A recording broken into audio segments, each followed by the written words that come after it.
Meaning of Heritage Coast. Heritage Coast. Heritage Coast. Heritage Coast. Heritage Coast. A heritage coast is a coastal area that is recognized and protected for its natural beauty, geological and ecological significance, as well as cultural heritage.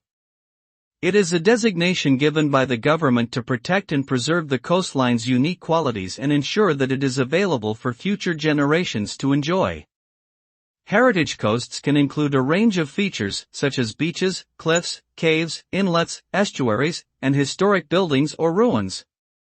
These coastlines are often popular tourist destinations, offering visitors a chance to experience stunning scenery, wildlife, and cultural attractions along the coast.